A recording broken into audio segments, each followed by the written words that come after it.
para nós, né? A gente tem uma mensagem muito legal para a igreja, tenho certeza que você vai gostar. Eu queria que você pudesse fazer o favor de abrir a Bíblia junto comigo no Evangelho de Marcos, no capítulo de número 7 e no verso de número 24. Eu tenho uma mensagem de Deus hoje para entregar para você. Hoje, enquanto eu estava em casa orando, o Espírito Santo de Deus me trouxe nesse texto e conversou comigo a esse respeito. E eu quero falar para você sobre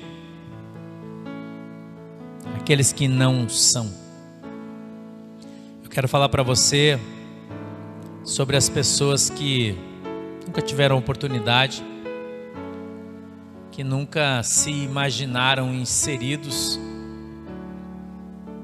na presença de Deus, mas que agora tem uma oportunidade. Agora você tem uma oportunidade de entrar na presença de Deus, de estar na presença de Deus. Sabe, igreja, quando Jesus Cristo nasceu, quando iniciou-se, ou se iniciou, se você preferir, a obra salvídica de Jesus, ou a obra da salvação, ou de salvação de Jesus, que depois viria a ser chamado de Jesus Cristo. Mas quando ele nasceu, o seu nome era apenas Jesus, porque a palavra Cristo não estava incorporada ao seu nome, porque a palavra Cristo, grega, de origem grega, e ela significa o Filho de Deus. Então quando você fala Jesus Cristo, você fala Jesus, o Filho de Deus. Mas naquele momento, Jesus ainda não era reconhecido pelos homens na terra como Cristo, apenas como Jesus. A Bíblia, infelizmente ou felizmente, eu não sei, ela não fala sobre a infância de Jesus, ela não fala sobre a sua adolescência, ela não conta o que Jesus viveu, o que Jesus passou. Alguns livros apócrifos falam um pouco aqui, um pouco ali, mas não tem nada consistente o suficiente para que nós possamos afirmar alguma coisa. Mas quando Jesus inicia o seu ministério, quando ele começa o seu ministério, quando ele já nos seus 30 anos, ele vem ao Rio Jordão, e a Bíblia diz que ele agora no Rio Jordão tem ali o seu primo, chamado João Batista, e ele na beirada do rio conversa com João Batista discute com ele porque não quer batizá-lo, dizendo e achando que não era digno de batizar o Filho de Deus. Jesus Cristo o exorta, dizendo que era preciso que ele fizesse para que se cumprisse a palavra. E João Batista assim fez. E eu olho hoje para a minha vida e às vezes eu penso a mesma coisa. Eu vejo coisas tão grandiosas que Jesus está fazendo, e eu sento, e reservada, claro, as proporções, quem sou eu perto de João Batista, né? Foi um homem santo. Eu sento e fico pensando, puxa Jesus, eu acho que eu não sou digno de fazer isso. Eu acho que tem tanta gente melhor do que eu, tanta gente que tem mais intimidade contigo do que eu, que é mais apto. Mas aí o Espírito Santo faz eu lembrar de João Batista. E a Bíblia diz que João Batista era um cara diferente.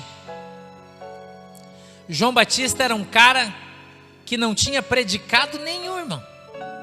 Ele não era bonito, ele não era cheiroso, ele não sabia falar, ele era mal educado, grosso, ríspido, mal vestido, fedido. João Batista não tinha nada em sua aparência que jogasse a seu favor para que ele fosse posto naquele lugar. Não. Eu poderia falar também sobre Isaías capítulo 53, onde o profeta diz que em Cristo não havia beleza nenhuma, mas eu não vou aqui falar que Jesus era feio. Eu estou falando de João Batista, e João Batista era feio. A Bíblia diz que a roupa de João Batista era uma roupa de bicho, ele usava um couro, uma pele que fedia. Não vamos esquecer que eles viviam no deserto. Ainda assim, quando ele estava no ventre da sua mãe, João Batista, prima de Maria, mãe de Jesus, 6 meses mais velho que o seu primo Jesus, a Bíblia diz que o Senhor enviou um anjo. Escute, está descendo um manto, ainda vamos desenrolar ele. A Bíblia diz que seu pai Zacarias, ele estava no templo, queimando o incenso, ele entrou para fazer o sacrifício no lugar santo, como fazia todos os dias. Zacarias era velho, muito velho. A Bíblia diz que já havia cessado seus costumes, seu corpo já estava amortecido. Mas um dia como outro qualquer, ele entrou no templo. E quando ele foi procurar os incensos para queimá-los a Deus, no altar dos incensos, a Bíblia diz que ao levantar a sua cabeça, ele se depara com um ser celestial, um anjo de Deus. E ele ficou apavorado, assustado, porque aquilo era inusitado, aquilo era sublime. E o anjo disse para ele: olha, Zacarias, vim aqui para te avisar que você vai ter um filho. Sabe qual foi a primeira reação de Zacarias? Sabe qual foi? Zacarias estava de pé, eu te mostrei. E o anjo disse: você vai ter um filho. Ele fez assim.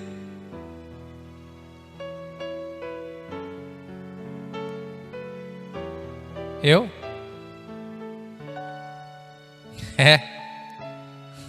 É você.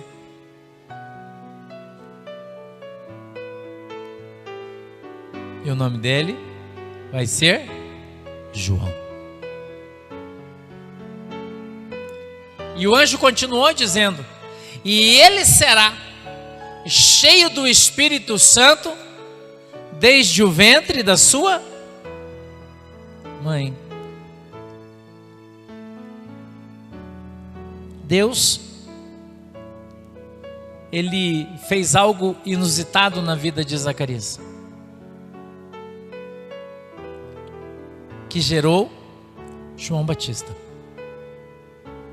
Muitas vezes, eu e você vivemos um milagre que não está sendo gerado por nossa causa. Eu queria que você entendesse isso. Nós estamos recebendo um milagre porque Deus precisa mover algo na vida de alguém, em algum lugar, em alguma, eu não sei o que, aonde. E nós somos apenas um meio para que Deus alcance o seu objetivo. Nós somos apenas um instrumento. Quando o carpinteiro quer fazer um móvel de madeira, ele abre a sua caixa de ferramentas e diz assim: aqui tem um martelo, aqui tem um Fabiano, aqui tem um Cinzel, aqui tem um Vanderlei, aqui tem um Gerson, aqui tem... E nós somos apenas ferramentas nas mãos de Deus, para que a obra de Deus aconteça, para que as coisas de Deus aconteçam. João Batista foi criado por Deus para batizar Jesus, e para isso ele nasceu um homem santo. Para isso ele cresceu no deserto, longe do mundo, de tudo e de todos. E para isso não era necessário que ele tivesse boa aparência, um bom cheiro, vestisse uma boa roupa. Então você precisa aprender com a palavra de Deus e entender que o Senhor não julga você pela sua aparência, que Jesus não forma você segundo o aspecto humano, mas eu e você somos criados pelo Espírito Santo de Deus para aquilo que Deus tem para fazer na nossa vida. Porém, como o ministério de Jesus apareceu somente aos seus 30 anos, assim como o ministério de Abraão foi chamado com 50 anos. Ele não tinha 15, ele tinha 50. E o seu Isaac, 75. 75 anos. E o seu Isaac nasce com 99.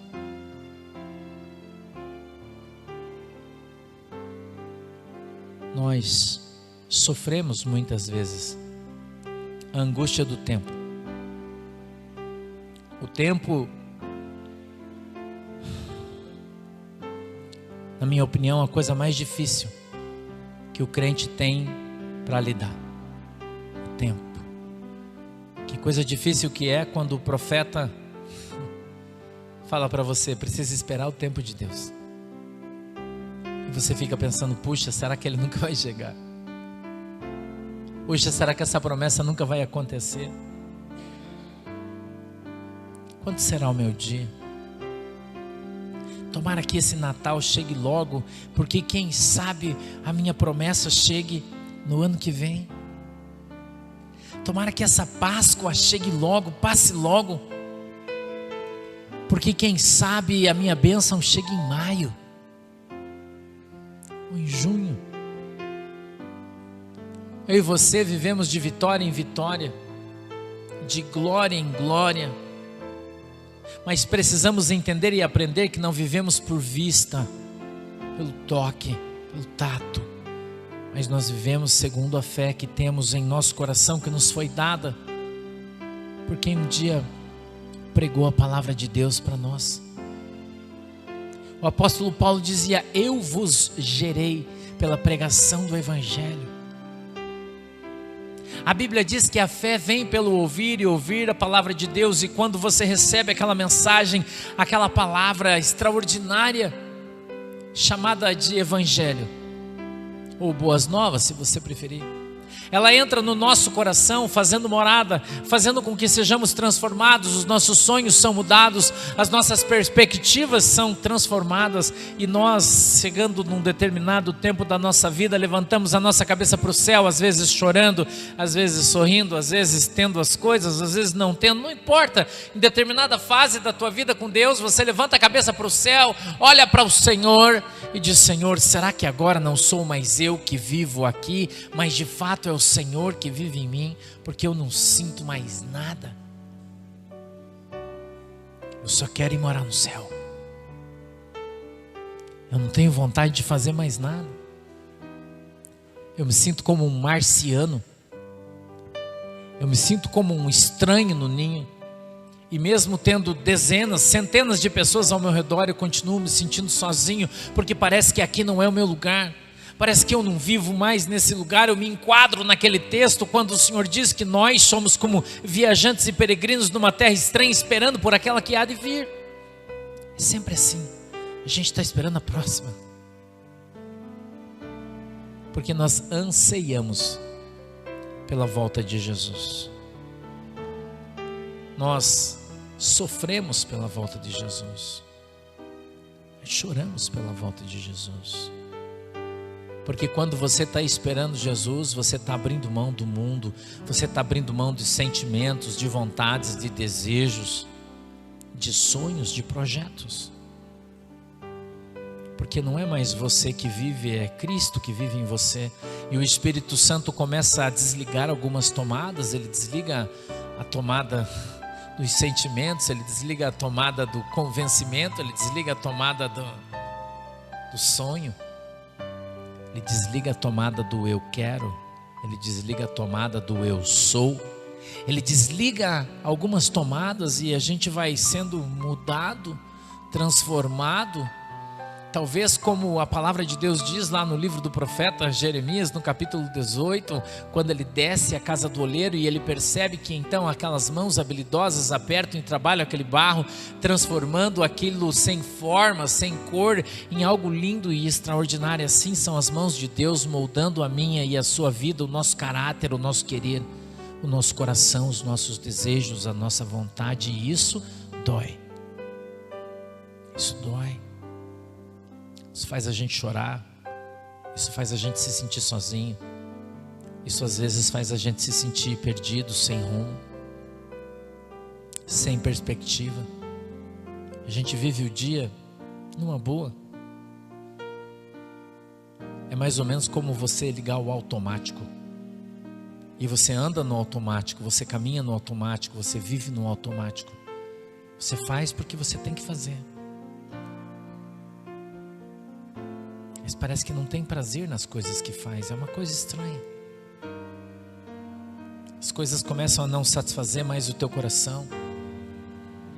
As situações começam a não fazer mais sentido às vezes na tua vida. Você para e pensa, poxa, por que eu estou fazendo isso? Começamos a nos tornar um estranho no ninho. E eu fico pensando que tudo isso aconteceu depois que eu conheci Jesus. Eu fico observando as pessoas, ouvindo os seus testemunhos, as suas histórias, as suas vidas, as suas resenhas. Ouço cada uma delas e são centenas. E vejo todos andando no mesmo caminho. Um caminho de mudança. Todos nós, um dia seremos transformados. Porque a Bíblia diz que se não formos transformados, nós não vamos atingir o alvo. A gente não vai morar no céu. E vivemos hoje a dor da transformação. E passamos daquele que não era para aquele que agora é. Nós mudamos de lado. Antes nós estávamos do lado daqueles que não tinham e agora nós passamos para o lado daqueles que têm tudo. Mas muitas vezes não percebem. Porque a única coisa que importa ao coração das pessoas é o ter e não o ser. E não importa se você não tem, importa se você é. Se você é de Jesus. Se você está com Jesus, mesmo que você não tenha. Mesmo que você não tenha. Hoje de tarde eu estava na minha casa, o moço veio para fazer um negócio no banheiro, para colocar uma pedra lá, onde você põe um shampoo, as coisas lá. E ele falou para mim, você gostou disso? Eu falei, legal. Ele falou, legal? Eu falei, para mim, tanto faz. Ele começou a dar risada. Ele disse, por que tanto faz? Eu falei, cara, eu cresci tomando banho e colocando meu shampoo em cima da máquina de lavar roupa. Com aquele cesto de roupa enorme do lado. Do outro lado estava o tanquinho. A gente com 5 irmãos, uma galera, fazia pilhas assim de roupa no banheiro. Um banheiro sem azulejo, pintado. Eu me lembro como se fosse hoje quando eu era criança, tinta a óleo azul, escura. Lá em casa todo mundo polaco, né? Ou é amarelo, ou é marrom, ou é azul. Você já sabe, né? Às vezes verde.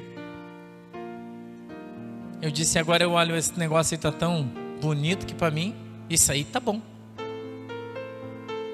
As pessoas hoje em dia sofrem porque não conseguem mais ter prazer nas coisas que têm. Eles apenas querem ter prazer nas coisas que eles não têm, mas eles desejam. Eles não conseguem ter contentamento em função das coisas que têm na sua vida, que é muito. É muito. Ter Jesus é muito. Ter a presença de Deus na nossa vida é muito. Ter a honra de ouvir o Senhor falar conosco é muito. Ter a honra de sentir a presença do Espírito Santo de Deus é muito. Ter a honra, meu irmão e minha irmã, de ser visitado na madrugada pelo anjo do Senhor é muito. É muito. Nós precisamos voltar ao primeiro amor, irmãos. Sair dessa miscelânea miserável gospel que foi criada nessa terra, aonde o que importa é ter, quando o que de fato importa é ser. É isso que importa. Não importa o que você tem, importa quem você é. Importa quem você é.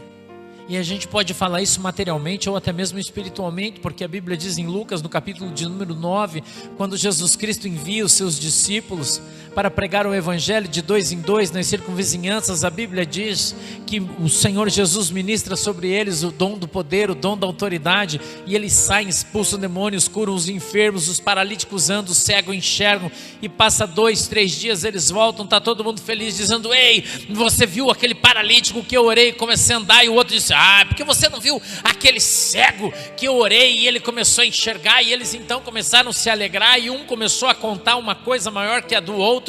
E então de repente chegou Jesus e disse: ei, espera, não se alegre, porque você orou e o cego enxergou. Não se alegre porque você orou e o aleijado andou. Você deveria estar feliz porque o seu nome está arrolado no livro da vida.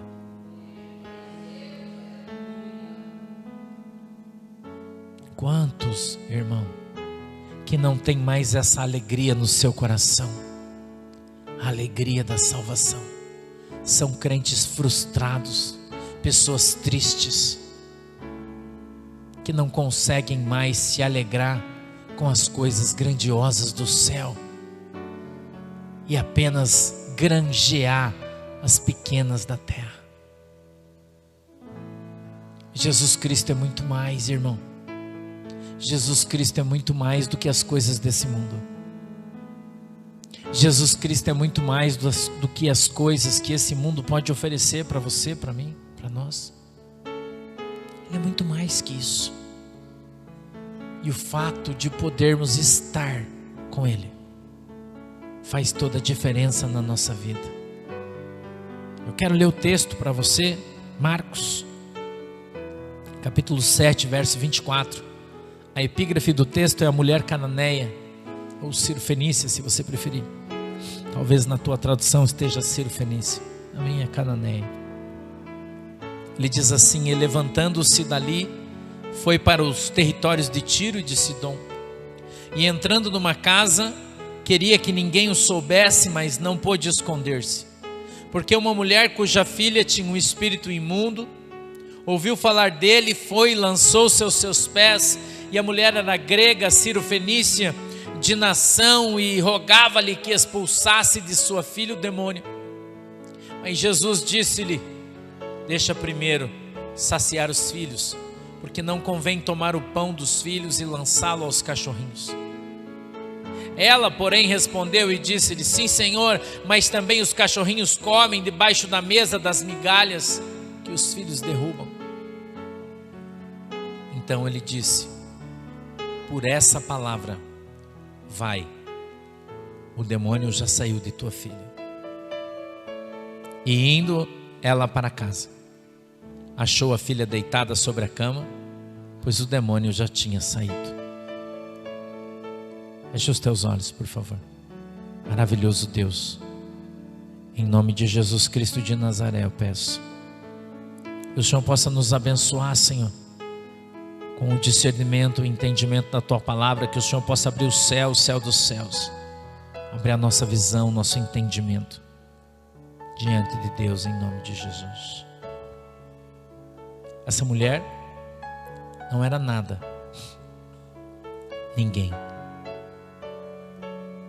foi desprezada, até mesmo por Jesus. A sua filha terrivelmente endemoniada, e ela disse: vou até Cristo, porque certamente Ele a libertará. E quando chega diante dele, se joga aos seus pés. Você lê o texto junto comigo, e disse: Senhor, a minha filha sofre em casa terrivelmente endemoniada. E Jesus não disse para ela: espera aí que eu já vou orar e expulsar esse demônio. Jesus não disse para ela: filha, não temas, sou eu. Jesus não disse para ela: filha, deixa comigo que está tudo certo. Se creres, verás a glória de Deus. Jesus não disse nada disso para ela. As pessoas têm uma expectativa muito grande, por isso são frustradas. As pessoas acham que o Senhor Jesus Cristo deve se comportar como elas pensam que é certo. Aleluia. As pessoas acham que o Espírito Santo de Deus tem que fazer as coisas do jeito que elas acham. Tem gente que ora arrogantemente dizendo: Deus, eu creio que tu vai mover isso na minha vida, porque se tu não mover, tu não é Deus. Quem somos nós para fazer esse tipo de oração? Colocando Deus contra a parede. Se tu fizer, tu é Deus. Se tu não fizer, tu não é Deus.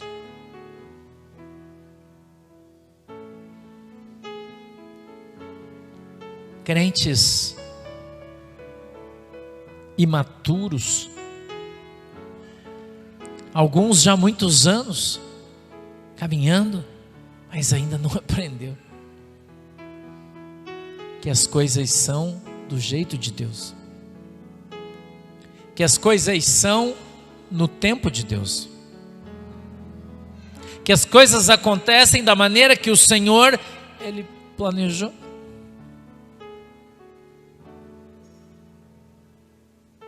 Quem sabe você orou a Deus para que Deus fizesse um milagre na sua vida,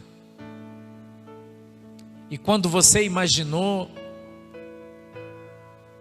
ser encontrado por Cristo na vida de uma pessoa, esperava encontrar o apóstolo Paulo, um homem extremamente estudado, limpo, bem educado, mas quando você chegou num lugar marcado, quem estava lá era João Batista, mal educado, grosso, sujo, fedido,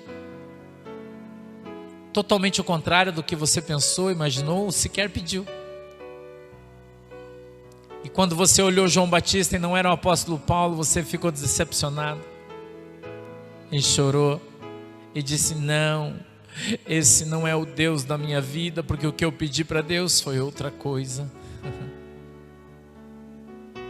A Bíblia diz que é o tempo de dançar e tempo de parar de dançar. A Bíblia fala que há um tempo de cantar, mas tem um tempo de parar de cantar. E os crentes acham que se canta a vida inteira. Ah, eu estou com Jesus, eu estou cantando. Eu estou com Jesus, eu estou louvando. Não. Talvez você esteja com Jesus, mas o tempo seja de chorar. Não seja tempo de sorrir. Talvez o tempo não seja de cantar, mas seja um tempo em que você tem que ficar em silêncio. Talvez o tempo não seja um tempo de vitória, mas seja um tempo de derrota. Talvez o tempo não seja um tempo de vida, mas seja um tempo de morte. Talvez nós estejamos como essa mulher, esperando ouvir algo do Senhor, mas quando Ele fala, o que Ele fala é aquilo que você não quer ouvir. E Jesus, olhando para essa moça, Ele diz: desculpe, mas o que eu tenho não é para você. O que eu tenho não é para você. Jesus poderia, quando Ele usa essa palavra cachorrinho, e é diferente da palavra cães, porque cães eram animais violentos, que não eram domesticados e viviam no deserto. Esses eram os cães. Os cachorrinhos eram animais pequenininhos, que viviam dentro de casa, nas famílias, domesticados, mansinhos. Esses eram os cachorrinhos. Então, quando a Bíblia diz que os cães não vão herdar o reino dos céus, Ele não está falando que os cachorros não vão entrar lá. Eles estão dizendo que aqueles que se comportam como os cães do deserto vão para o inferno. E a mulher com uma sabedoria tão grande não reclama, não chora, não esperneia, não bate o pé, não diz, espera aí, mas eu tenho direito, espera aí, mas não é bem assim, espera aí, mas a Bíblia diz assim. Não, irmão. Sabe por que ela não retrucou? Porque a Bíblia diz que ela estava lançada aos pés de Cristo. Ela não estava em pé, com o dedo em riste, discutindo com Jesus, tentando ganhar na força. Não. Ela não estava em pé diante de Jesus argumentando. Ela estava no chão, na posição adequada para conversar com Deus, com a cara no pó, com a cara no chão. Essa é a posição na qual eu e você fomos chamados para conversarmos com Deus, com a cara no pó, com a cara no chão. E ali ela murmurando diz, mas Senhor,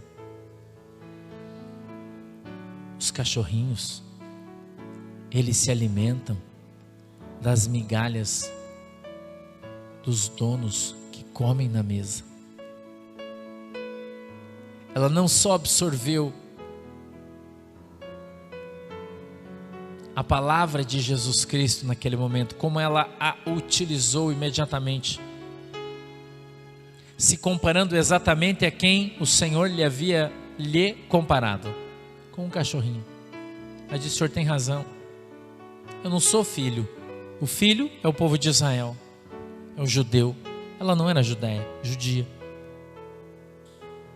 Ela não era. Ela era Ciro Fenício.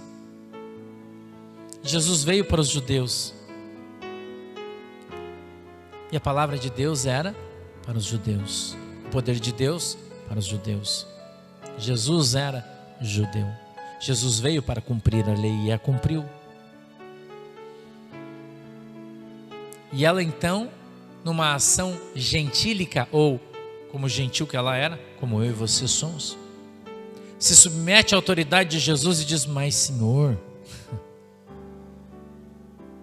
eu como um cachorrinho, se caiu uma migalhinha da mesa dos filhos, só uma migalhinha no chão, eu vou me alimentar. E Jesus, vendo a fé daquela mulher, vendo a fé que ela tinha, disse, pode ir embora,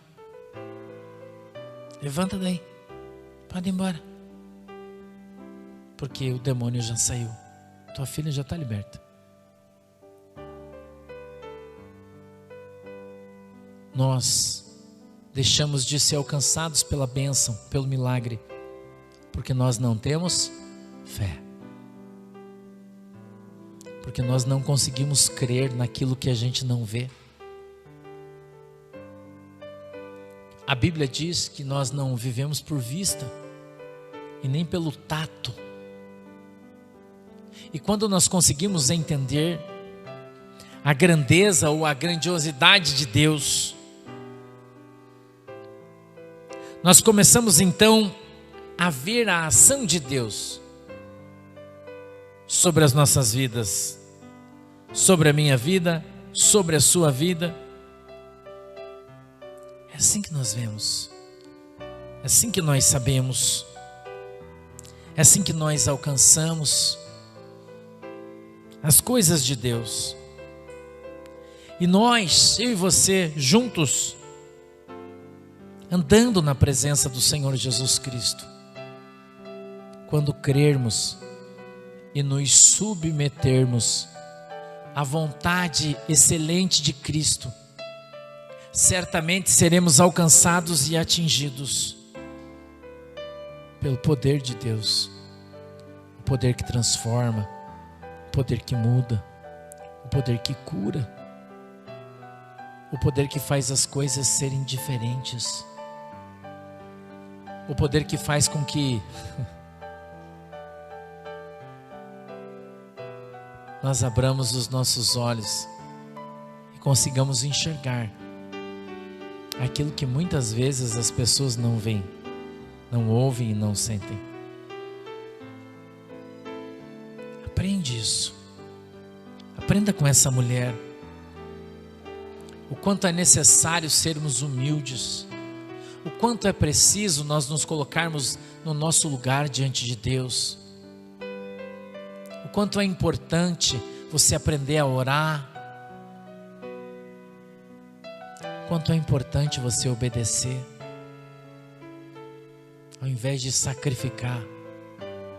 Quantas pessoas que não conseguem ver a glória de Deus manifestada na sua vida porque não conseguem mais obedecer a própria palavra de Deus, se colocando debaixo do seu irmão. Eu conversei com um irmão ontem, estávamos tratando a respeito de um assunto da igreja. Ele disse: mas pastor, não é possível que você admita isso. Eu disse: a Bíblia diz que se alguém manda eu andar 1 milha, eu tenho que andar 2. Se alguém vem e quer tomar a minha capa, eu devo dar também a minha túnica. Nós precisamos voltar ao início, irmão. Voltar ao Evangelho. Parar de exigir as coisas. Exigir como se Deus tivesse a obrigação de nos dar alguma coisa. Ele não tem. Ele não tem obrigação de te dar nada. Porque o que Ele tinha que fazer por você, Ele já fez. Ele já morreu na cruz do Calvário pelo seu pecado, para que você fosse salvo. Ele já fez isso. E isso deveria ser o motivo suficiente da sua alegria, motivo suficiente para o regozijo, para você ser uma pessoa feliz, para você entender que verdadeiramente só o Senhor é Deus, e que Ele vai nos capacitar para que nós possamos atingir aquilo que Ele nos tem dado desde o princípio. Desde João no capítulo 19, no verso de número 30. Pastor Fabiano pregou essa mensagem uma vez, eu nunca mais esqueci. Quando eu leio esse texto, eu lembro dele falando tetelestai, nunca mais eu esqueci. A palavra grega que Jesus disse na cruz do Calvário. Antes de render-se, Ele disse tetelestai, que significa está consumado. Jesus consumou a nossa salvação na cruz. Foi consumado. Acabou. Nós alcançamos a nossa salvação em Cristo. Nós alcançamos a nossa salvação na cruz. Ah, pastor, mas você não entende, eu sou frustrado porque eu não consegui fazer a pós-graduação que eu queria. Eu sou frustrado porque eu não consegui casar com a mulher que eu queria, com o homem que eu queria. Talvez você não seja pleno aqui nesse mundo, em tudo que você gostaria, por melhor que você seja. Mas a plenitude do homem é Cristo. A plenitude do homem, irmão, é a sua salvação. Esse vai ser o ápice da sua vida. E não existe acepção de pessoas para serem salvas. Todos os que crerem e forem batizados serão salvos. Não importa se você é rico, pobre, negro, branco, amarelo, azul, vermelho, não interessa. Jesus disse: quem crer e for batizado será salvo, dando a entender para todo mundo que nós somos exatamente iguais, todos. Nós somos todos iguais diante de Deus, e todos nós somos aptos para receber um milagre, porque quem sabe sejamos como essa moça que não era crente, mas que tinha uma fé gigante. Ela não estava na sinagoga, não estava no templo, ela não estava lá. Ela não era uma das tais. Mas a fé que ela tinha em Cristo fez ela alcançar o seu milagre. E talvez isso sirva para você entender que a fé que você tem em Cristo vai servir para você alcançar o seu milagre. vai servir para que a tua vida seja transformada, para que a tua vida seja mudada, moldada, para que você possa ser uma pessoa diferente, vivendo num mundo diferente, preparada para uma vida diferente. A nossa fé, a boa e velha fé que remove as montanhas, e não precisa ser tão grande assim. Se ela for pequenininha, diz a Bíblia, como um grãozinho de mostarda, ela é suficiente para mudar não só a tua vida, como a vida das pessoas que estão ao teu lado. A vida de Zacarias foi mudada por causa de João Batista, que precisava batizar Jesus. E para isso, Jesus fez um milagre na vida de Zacarias e da Marta. Jesus fez um milagre nos pais de João Batista, para que pudesse existir João Batista. Não sei se você está entendendo o que eu estou te falando, mas eu vou simplificar.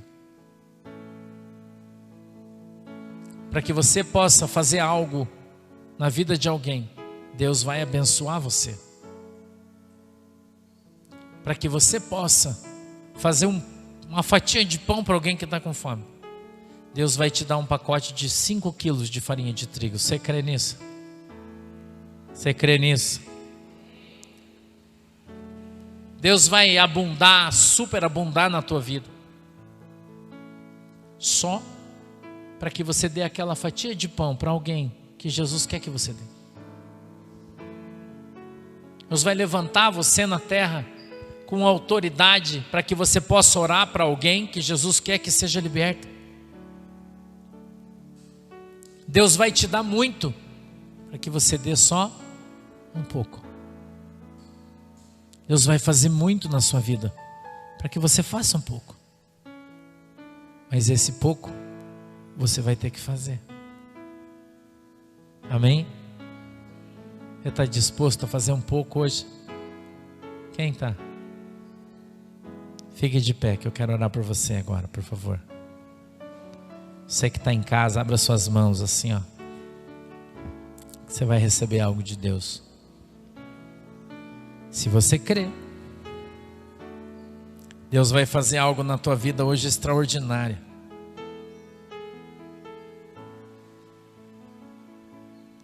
Você crê nisso?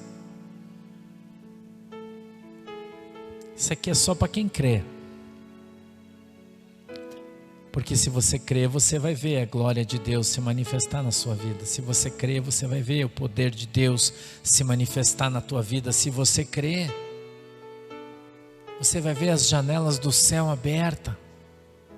Você vai ver os anjos do Senhor subindo e descendo. Você vai ver as coisas extraordinárias do céu quando você crê.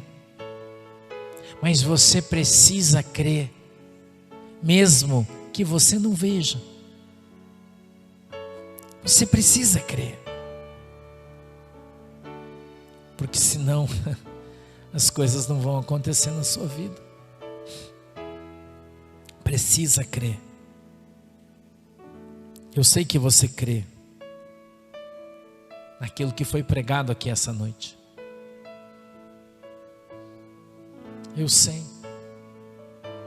que você acredita que o Espírito Santo é capaz de virar a tua vida, de mudar teu cativeiro, de fazer coisas grandiosas e extraordinárias. Eu sei que você crê, por isso você está aqui. Por isso você está aqui. Eu sei que você crê. Feche os seus olhos agora. Feche os seus olhos. Inclina a sua cabeça, abra suas mãos. Eu quero que você traga ao teu coração agora algo que você deseja de Deus. Quem sabe uma promessa que Deus fez na sua vida. Está esquecida e guardada num canto do teu coração. Um sonho tão antigo. que parece que ele nem existe mais. Já passou tanto tempo. Quanto tempo? O Espírito Santo de Deus está falando para mim que nós vamos começar a ver coisas antigas no nosso cotidiano. Como se você ligasse a televisão para assistir o jornal hoje e estivesse passando um filme do Charles Chaplin. Você vai ser surpreendido,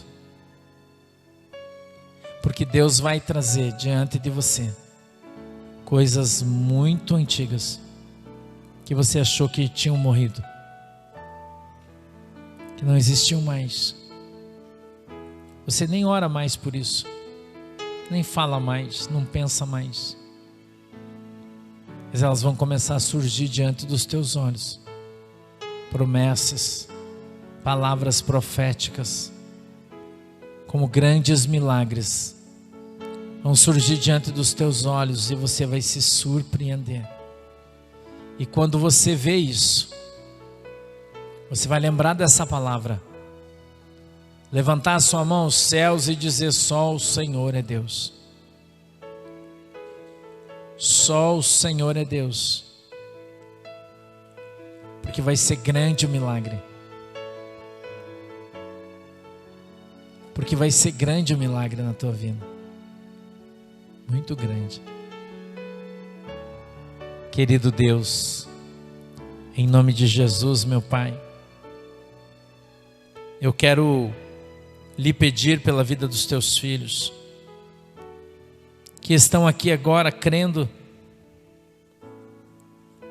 na tua palavra,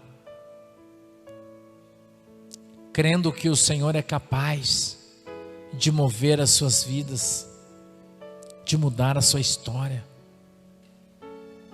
que o Senhor é capaz de fazer coisas extraordinárias, coisas novas e grandes, e trazer à vida coisas que não têm mais vida, trazer à luz coisas que estão guardadas no fundo das gavetas do céu. Meu Deus, eu quero te pedir hoje pelas promessas, e o Senhor me traz a orar pelas primeiras promessas, as primeiras promessas que nós recebemos no nosso ministério, as primeiras.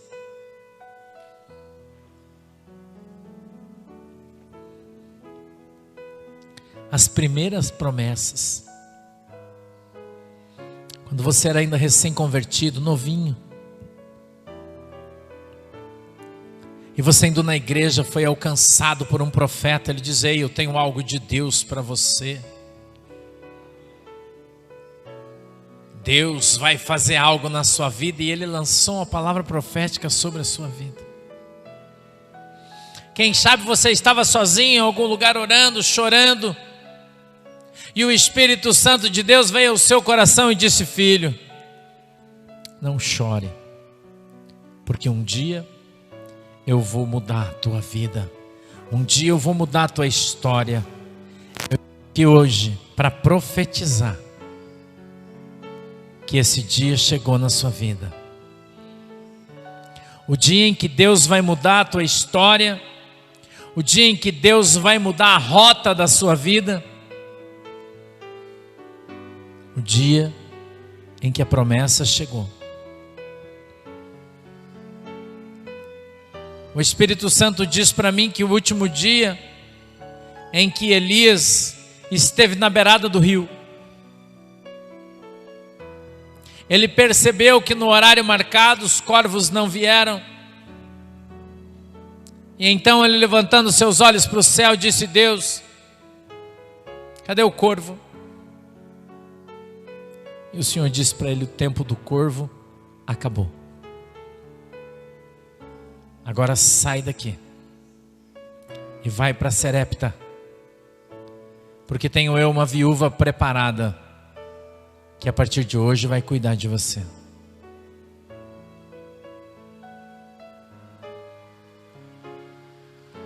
Deus tem algo preparado para a sua vida, você crê nisso? Papai do céu, estou aqui com as minhas mãos abertas, crendo na pregação do Teu Evangelho, na palavra que eu preguei, eu creio nela. Eu acredito nela, Senhor. Eu acredito nela. E creio, Senhor, que esse tempo é chegado na nossa vida, na nossa igreja. O tempo das primeiras promessas. Eu me lembro delas, Jesus. No primeiro dia, quando eu Te conheci na igreja, eu lembro de tudo que o Senhor usou o profeta para falar na minha vida. Eu lembro delas. E eu creio que a partir de hoje eu vou começar a ver as coisas mudando a esse favor. Eu acredito. Eu acredito que cada um dos irmãos que está comigo agora, me ouvindo a Tua palavra, ouvindo, Senhor, a respeito da Tua palavra e crendo de todo o seu coração, está tendo também a sua vida transformada, está tendo a tua vida moldada e mudada pelo poder da Tua palavra. Eu vejo, meu Deus, o mundo espiritual agitado como um oceano no meio de uma tempestade. E eu creio que essas grandes ondas estão movendo as coisas de lugar. Confiamos total e plenamente no Senhor. E sabemos que o Senhor está na proa do nosso barco. Obrigado, Jesus. Obrigado, Jesus. Obrigado, Jesus. Obrigado, Jesus. Oh, Rabassubi Karabashai. Nebraçou le cantarabá, subicanamanaya show. Anabassula show de canaste. Ah, papai, meu Deus, a nova porta, Senhor, que está se abrindo, grande, ampla e plana, para que o Teu povo caminhe por ela. Obrigado, Jesus, por tudo que o Senhor fez nessa noite no meio da nossa congregação. Em nome do Senhor. Amém e amém. Pode dar uma salva de palmas para Jesus. Só você que recebeu o seu milagre. E não recebeu, não faz. Sente-se, por favor. Você que está em casa, sente-se aí também, por favor. A gente vai recolher as ofertas que vocês trouxeram, se trouxeram, claro, suas ofertas, os seus dízimos.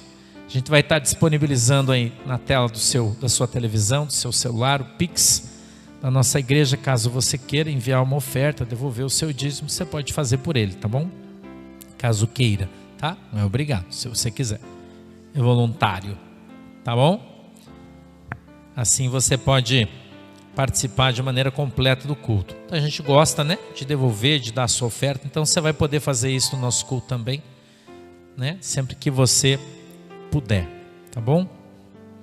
Graças a Deus. Não esquece que amanhã a gente tem à tarde às 14 horas, né?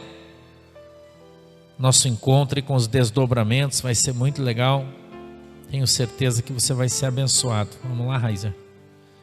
Deixa eu orar por você, você que trouxe a sua oferta, você que devolve a sua oferta aí na igreja, seu dízimo. Abra suas mãos, eu quero orar por você agora. Querido Deus, em nome de Jesus, meu Pai, eu quero abençoar todos os ofertantes e dizimistas da nossa igreja. Eu peço, papai, na autoridade e no poder do Teu santo nome, que o Senhor os abençoe, que o Senhor possa multiplicar a semente daqueles que têm semeado nessa terra, que o Senhor possa fazer prosperar, Senhor, a 20, 30, 60, 100 por um, de todos aqueles que têm lançado a sua semente nessa terra, em nome de Jesus, amém e amém. Pode se levantar, vem trazer sua oferta aqui no gasofilácio, por favor.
Amém?